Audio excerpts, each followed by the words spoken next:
Hello दोस्तों, स्वागत करता हूं आप सभी का एविजन इंस्टीट्यूट के ऑनलाइन लर्निंग प्लेटफॉर्म पे। दोस्तों, आज हम करने जा रहे हैं करंट अफेयर्स। कौन सी तारीख का? तो 9 दिसंबर का। दोस्तों, जैसा कि हम सभी जानते हैं कि करंट अफेयर्स का जो वीडियो होता है, करंट अफेयर्स का जो टॉपिक है, वो एग्जाम पॉइंट ऑफ व्यू से बहुत ज्यादा इंपॉर्टेंट है। और क्योंकि इंपॉर्टेंस इसकी इतनी ज्यादा है कि हर एग्जाम में आप देखेंगे ना कि आजकल करंट अफेयर्स का वेटेज बढ़ता ही जा रहा है। चाहे वो यूपीएससी के द्वारा कंडक्ट किया जाने वाला सिविल सर्विसेज का एग्जाम हो, चाहे वो आपका बैंकिंग का एग्जाम हो, चाहे एसएससी का एग्जाम हो, हर एग्जाम के लिए करंट अफेयर्स एक ऐसा सब्जेक्ट है ना जो आप इग्नोर करके एग्जाम क्रैक नहीं कर सकते। तो इसी श्रेणी में हम इसको जो बेसिकली आपको क्या इंट्रोडक्शन कराएंगे कि क्या मेजर इवेंट्स हुआ है, उस इवेंट का हम आपको एक टेक्स्ट दे देंगे कि हाँ ये टेक्स्ट है जहां से हमने ये क्वेश्चन थ्राइव किया है। ठीक है, और ये जो क्वेश्चन है किस चीज से डील करेगा, आपको ये सब कुछ देखने को मिलेगा। ठीक है, तो आइए शुरू करते हैं। क्या है पहला स्टेटमेंट? देखिए, former BPCL chairman Arun Kumar Singh has been appointed as chairman of oil and natural gas corporation. हाँ जी, ओएनजीसी के नए चेयरमैन अपॉइंट किए गए हैं। कौन? अरुण कुमार जी। ठीक है, अरुण कुमार सिंह जी नए चेयरमैन अपॉइंट किए गए हैं। इसके बेसिस पे आपसे क्या क्वेश्चन पूछ सकता है कि एक पहला क्वेश्चन ये होगा कि हाँ जी जो ओएनजीसी के नए चेयरमैन कौन अपॉइंट हुए हैं, तो एक क्वेश्चन तो यहां से आ गया। ठीक है, दूसरा क्वेश्चन और आपसे क्या किया जा सकता है, देखते हैं। दूसरा क्वेश्चन है कि कौन से साल में ओएनजीसी को ना महारत्ना का स्टेटस मिला था। यानी ये महारत्ना कंपनी है और महारत्ना कंपनी, मिनी रत्ना, नवरत्ना, इन सब कंपनीज के लिए क्या होता है कि ये क्वेश्चंस देखे जाना बहुत आम बात है। ठीक है, तो क्या होगा आंसर इसका, आप ही बताइए। 1, 2, 2005 नहीं, 2012 नहीं, 2016 नहीं, इसको यह दर्जा मिला था 2010 में। ठीक है, 2010 में यह दर्जा मिला था। तो ओएनजीसी जो है ये एक सेंट्रल पब्लिक सेक्टर अंडरटेकिंग है, पीएसयू है मतलब। ठीक है, आप जो पीएसयूज देखते हैं टर्म पब्लिक सेक्टर अंडरटेकिंग, यानी इसमें गवर्नमेंट का स्टेक जो है वो 51% से ज्यादा है या 51% है, इसलिए वो पब्लिक सेक्टर अंडरटेकिंग है। और इसको ओन कौन करता है? तो ministry of petroleum and natural gas. Headquarter कहां पे है सर जी? न्यू दिल्ली।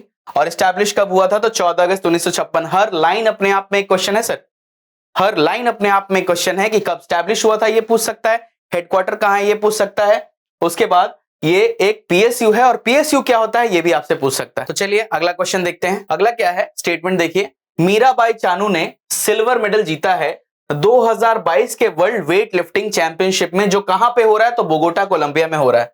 ये एक बहुत इंपॉर्टेंट चीज है कि सर कहां ऑर्गेनाइज हो रहा है, ये अपने आप में क्वेश्चन है। ठीक है, अपने आप में ये क्वेश्चन है, यहां से पूछ सकता है कि भाई साहब वर्ल्ड वेट लिफ्टिंग चैंपियनशिप कहां ऑर्गेनाइज की जा रही है। तो ये क्वेश्चन आपको यहां से मिल गया, यानी 1 मार्क्स आपका यहां पक्का हो जाएगा, ये इंपॉर्टेंट है। ठीक है, और मीराबाई चानू ने जीता है, तो किसने जीता है ये क्वेश्चन है। ठीक है, she lifted a combined weight of 200 kg, ये भी इंपॉर्टेंट है, आजकल पूछा जा रहा है, बहुत डिटेल में क्वेश्चन पूछ रहे हैं। इसे देखते हैं कि आप करंट अफेयर्स को कितनी तसल्ली से और कितना महत्वपूर्ण तरीके से आप न्यूज़पेपर पढ़ते हैं। न्यूज़पेपर नहीं पढ़ेंगे तो एग्जामिनर जो है वो आपको इंटरव्यू जो है इंटरव्यूअर में आपको वहां पे पेशेंस टेस्ट कर लेगा आपका। ठीक है, हर तरीके से कोशिश करते हैं किसी तरह से आपको छांटने की। एग्जाम सिलेक्शन के लिए नहीं, रिजेक्शन के लिए होता है, हमेशा याद रखिएगा। ठीक है, तो 87 kg स्नैच में और 113 kg क्लीन एंड जर्क में। और चाइना के जो जियांग हुआया है, इन्होंने गोल्ड मेडल जीता है कंबाइंड लिफ्ट करके, कितना? 206 kg का। ठीक है, तो यही चीज है।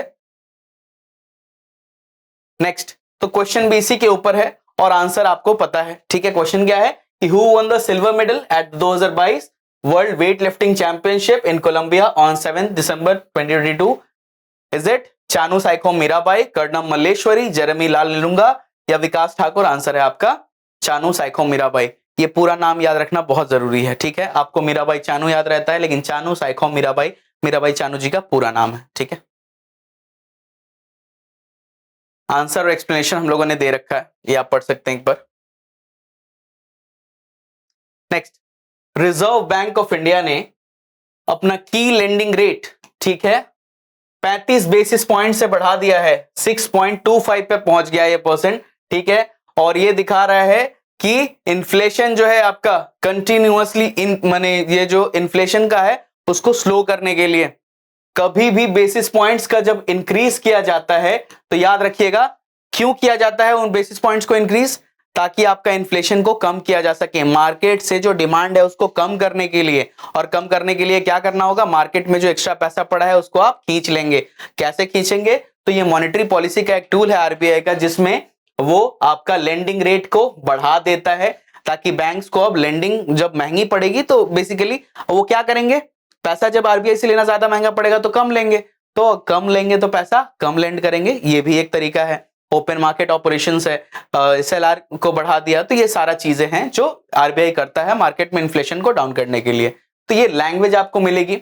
और अच्छा न्यूज़पेपर पढ़ने का क्या होता है कि आपकी वोकैबुलरी बहुत अच्छी बिल्ड हो जाती है, आप चीजों को समझना ढंग से समझने लगते हैं, समझने की शक्ति बढ़ जाती है आपकी, इसलिए भी इंपॉर्टेंट है। ठीक है। अच्छा, इसमें एक और चीज इंपॉर्टेंट है ये लाइन, कि इनका जो टारगेट बैंड है, ठीक है, टारगेट बैंड है, इससे ये अबव रह रहा है। ये लाइन बहुत इंपॉर्टेंट है, टारगेट बैंड। सॉरी। तो टारगेट बैंड क्या है? सबसे पहले आपको पता होना चाहिए। टारगेट बैंड है आपका सर 4 ± 2, यानी आप 2 से 6% के बीच में ही आपको रहना है। ठीक है। मॉनेटरी पॉलिसी कमेटी जो बैठ के ये आजकल बना रही है, वो इनका ही ये रिकमेंडेशन था। तो टारगेट बैंड जो है 2 से 6%। ठीक है। क्वेश्चन क्या पूछेगा? एग्जैक्ट परसेंटेज पूछ लेगा आपको, और आंसर आपको पता है कि 6.25%। ठीक है। हार्ड नहीं है, बड़ा आसान है। बस न्यूज़पेपर को तसल्ली से पढ़ना पड़ेगा आपको। इंपॉर्टेंट थिंग मार्क करनी पड़ेंगे कि क्या एग्जाम में आपसे पूछा जा सकता है। ठीक है। आंसर एक्सप्लेनेशन आपको दिया हुआ है। ठीक है। रेपो रेट यानी लेंडिंग रेट, रेपो रेट के नाम से भी जाना जाता है। In fact repo rate lending rate के नाम से जाना जाता है, ये इंपॉर्टेंट। ठीक है।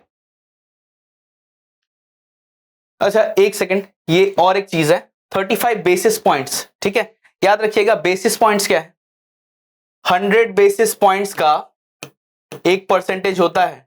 तो 35 बेसिस पॉइंट्स का मतलब क्या हुआ? कितना हुआ? 0.35। ठीक है, 0.35।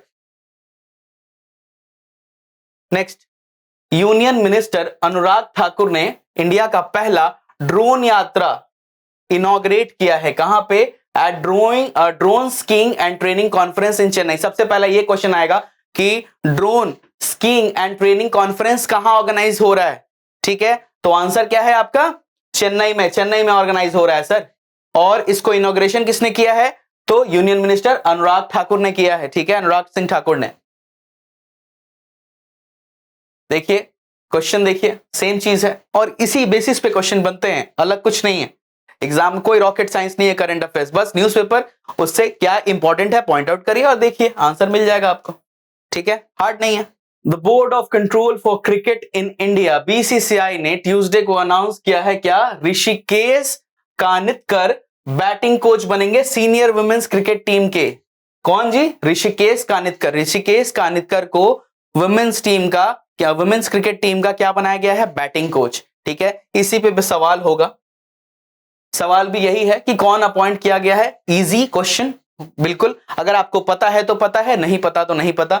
इसमें कोई तुक्का मारेंगे तो आपका मैक्सिमम टाइम पे 90 टाइम्स आप गलत करेंगे। ठीक है, क्योंकि ये जो 3 नाम दिए गए हैं ना, ये तीनों में भरत अरुण कोच रह चुके हैं, रवि शास्त्री कोच रह चुके हैं, राहुल द्रविड़। तो आपको लग सकता है कि तीनों आउट ऑफ जॉब हैं अभी, तो हो सकता है इनमें से किसी को अपॉइंटमेंट मिली है। ठीक है, लेकिन आंसर है ऋषिकेश कानितकर। याद रखिएगा कि जो हर वक्त, ठीक है, जिस समय जो भी प्रोमिनेंट चेहरा है, हर वक्त उस पर क्वेश्चन नहीं पूछेंगे आपसे।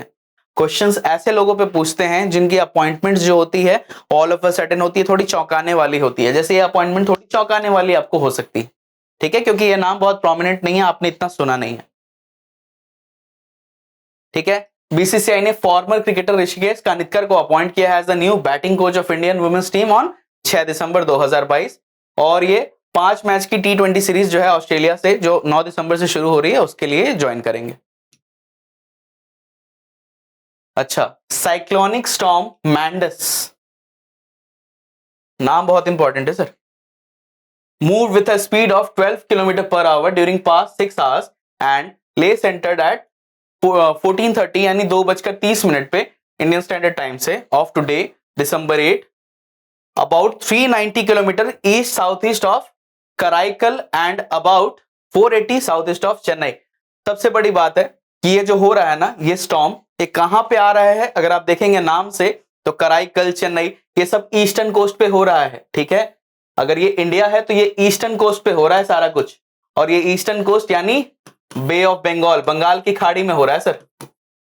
ठीक है, कहां हो रहा है, तो बे ऑफ बंगाल में हो रहा है। ये इंपॉर्टेंट है, इसी के बेसिस पे सवाल आएगा आपसे, या तो डायरेक्टली पूछ देगा कि बे ऑफ बंगाल में कौन सा तूफान आया है, या ये पूछ सकता है कि मैंडस तूफान जो है ये कहां पे आया है। ठीक है, कौन से, माने बेसिकली आपसे ये पूछेगा कि कौन सा ओशन में बन रहा है, या कहां, कौन सी जगह में, तो उसमें ऑप्शंस आपको दे देंगे, इंडियन ओशन है, या बे ऑफ बंगाल है, या अरेबियन सी है, इन्हीं तीनों में से, और एक कोई बाहर वाला डाल दिया। ठीक है, तो आपको ये पता होना चाहिए। इसके लिए देखते हैं क्वेश्चन क्या है इसके बेसिस पे। हाँ जी, कौन सा साइक्लोनिक स्टॉर्म, आपसे साइक्लोनिक स्टॉर्म का नाम पूछ लिया, तो मैंडस, फानी, आइला, विसेरिस। देखिए फानी और आइला ना बहुत पुराना है। ठीक है, फानी और आइला बहुत पुराना हो गया।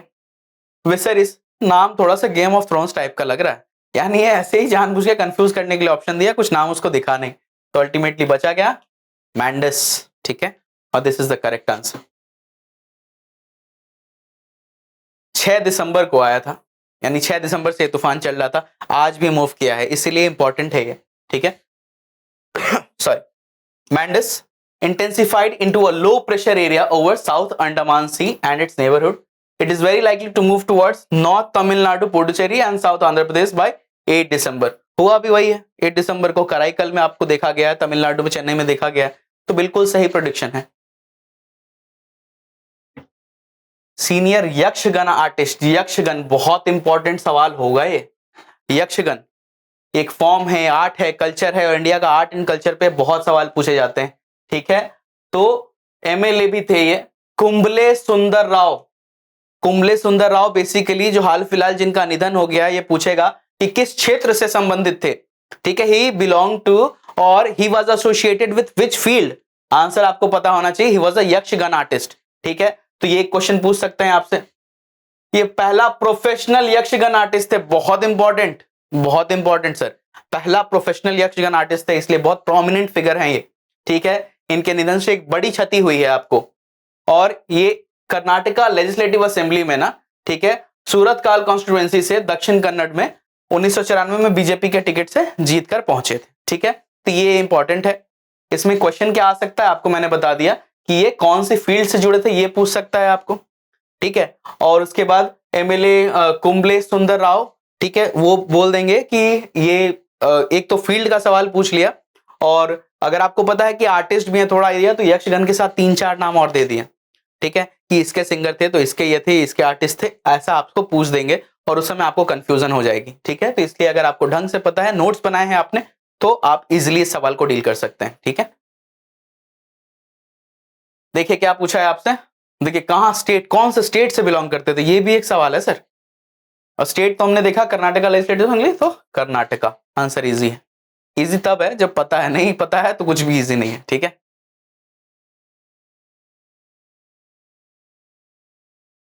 आज ये जो सेशन है, पहली बार मैं आपके साथ जुड़ा हूं, मैं आप सबको बस एक छोटा सा लाइन बताऊंगा।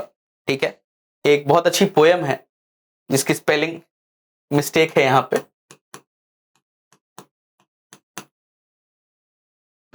ये पोएम को ना हमेशा अपने साथ दोहराते रहिएगा, जब भी कभी डाउन फील करें, कभी मोटिवेशन की कमी हो, हमेशा इस पोएम को पढ़िए और इसको अप्रिशिएट करिए, अपने अंदर ढालिए। मैं गिर गिर कर भी धरती पर हर बार खड़ा हो जाऊंगा, गिरूंगा, अरे नन्ही चींटी दाना लेकर चलती है, बार बार गिरती है, फिर उठती है, फिर निकलती है। झुकना नहीं है, रुकना नहीं है, चलते जाना है। ठीक है, जीवन चलने का नाम, चलते रहो सुबह शाम। चलिए पहुंचते हैं अपने पोएम पे फिर से। मैं गिर गिर कर भी धरती पर हर बार खड़ा हो जाऊंगा, मुट्ठी में भींच लिया तारा, नगर में ढोल पिटा दो जी, मुट्ठी में भींच लिया तारा। ठीक है ना, कहते हैं ना कि अगर, कौन कहता है कि आसमान में सुराख नहीं हो सकता, एक पत्थर तो तबीयत से उछालो यारो। तो मुट्ठी में भींच लिया तारा, नगर में ढोल पिटा दो जी, अंधेरे हो लाख घने पर, अंधेरा तो आएगा जीवन में, अप्स एंड डाउन्स तो ये तो है, पार्ट है। अंधेरे हो लाख घने पर, अंधेरा अनंत नहीं, गिर जाना मेरा अंत नहीं। ठीक है, तो आज इसी के साथ इस सेशन को मैं खत्म करूंगा आपके साथ। ठीक है, आशा करता हूं अगर आपको ये सेशन पसंद आया होगा तो इस वीडियो को लाइक करना मत भूलिएगा, अपने फ्रेंड्स के भी साथ शेयर कर दीजिएगा और इस कविता को अपने जीवन में आप इसको अपनाइए। मैं आपको यही कहूंगा कि कभी भी डाउन फील करिए, अपने आप को ये कहिए और आप अपने आप को कहिए कि वो कर सकता है तो मैं क्यों नहीं, मैं उससे बेहतर हूं, ये आपको खुद को बताना पड़ेगा, तभी आप एग्जाम क्लियर कर पाएंगे। ये बहुत जरूरी है एग्जाम्स क्लियर करने के लिए कि आप एकदम राइट फ्रेम ऑफ माइंड में हो, बिल्कुल जरूरी है और आप ये कर सकते हैं, इसकी गारंटी मैं आपको देता हूं, आप बिल्कुल करेंगे। ठीक है, तो चलिए इस पोएम के साथ खत्म करते हैं और जल्दी मिलते हैं फिर आपके साथ एक नए सेशन में। धन्यवाद।